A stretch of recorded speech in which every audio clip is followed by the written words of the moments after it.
Welcome to the latest episode of Gear in the Machine. I'm Ryan Cleveland, the multiplayer design director for Gears of War. Today we're going to talk a little bit about the upcoming 2.8 beta for the competitive tuning for Versus. We have a big directional shift coming, and before we released it, we wanted to talk to you a little bit about what we were going to do and why we were doing it. Previous to 2.8, we created this new movement model for Gears of War 4 that has a long and a short slide distance when you cancel, and we did this to create a more skillful movement. And we saw sort of a way that we could get really deep movement while trying to get the sort of two different playstyles of competitive gamers to play in one playstyle. And based on a lot of feedback from the community as well as internal analysis, we've decided to look at options to really try to balance these two different playstyles rather than force everybody to play the same way. In the upcoming clips, you're going to see examples of how people play in these two different playstyles, and with 2.8, we're going to be announcing some pretty big changes that try to really allow the users to play the way that they want to within each one of these two playstyles, and we're going to balance them together. So check it out. First, we're going to take a look at what's currently in Gears of War. Previous to 2.8, we had a movement system that what we thought was a really high skill movement system where we called the long short system. After a cancel, the slide distance would shorten up so that players to master really fast bouncing would have to keep in mind which sort of state they were in, whether they were in a short slide or a long slide, and master that effectively.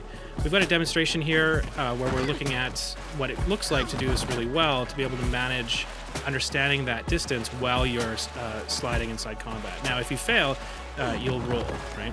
So what the idea here was is to balance precise movement with fast movement. And we saw this as a much deeper way to move inside Gears of War, and we think it was successful in creating a higher skill gap, but a lot of players felt that this was not allowing them to play the game that they wanted to play. So we're going to take a look at what this looks like when it doesn't work out so well.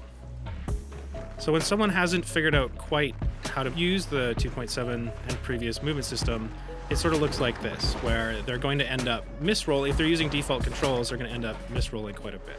So they've misjudged the slide distance, and slides that they would have normally made if they hadn't canceled are now a roll. So this means that the really deep, players that are able to think about it can succeed, but players that haven't quite mastered this, there's a pretty significant penalty to misjudging those distances. And this didn't feel good to people that really wanted to bounce really fast.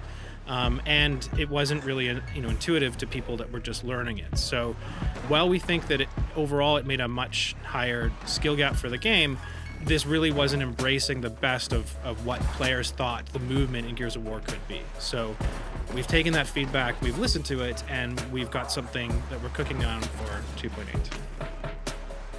Next, we're going to take a look at some of the shooting mechanics for the shotgun. The current shotgun has a characteristic that's been around for a long time, since Gears 3, where it gets a little less accurate when you move. And we're going to show that here. When I stand still, the pellet spread's a little bit smaller. The jitter sort of goes down. When I move, you can see the jitter of where the bullets go, it gets larger, as well as the actual size of the pellet spread kind of increases. This may be a characteristic you may have not even noticed before. It's pretty subtle, but what it does do is it means that when you start strafing, your accuracy goes down.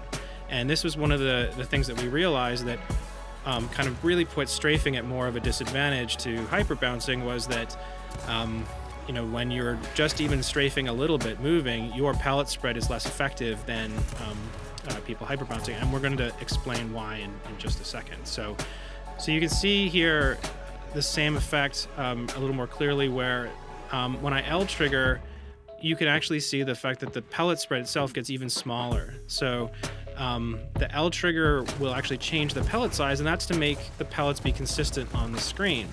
Now, that means there's sort of three different states. There's L trigger to get the tightest spread, there's standing still, not strafing, not moving, to get the medium-sized spread, and then there's moving at full speed to get the largest spread. Now, these sizes will mean that at the same distance to a target, you're going to get different amounts of pellets that hit, which means there's different amounts of damage that hits.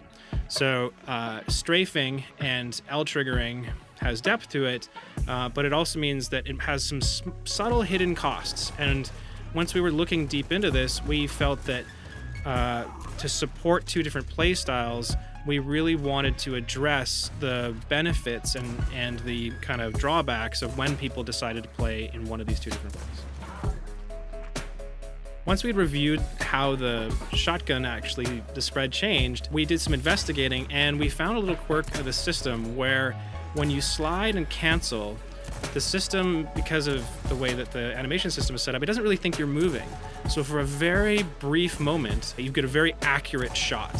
And if there's somebody that's around the corner from you, it combines with the auto aim to make a really, really impactful corner shot. So as you slide in, cancel, and shoot, you get a really tight, really accurate shot. And we thought that probably was making hyperbouncing kind of a little more overpowered than we wanted it to be. And that meant that if you're sliding and canceling, just sort of throwing shots around, the system sort of rewarded you for that. And compared to the punishment that you were getting from strafing, we thought that these two systems were out of whack. And to balance two different play styles, we're really looking at how we can address the shooting here as well as the movement to create the best possible experience for these two different play styles. Thanks for checking out the latest episode of Gear in the Machine. We're going to be going into a lot more detail after 2.8 gets released. Stay tuned.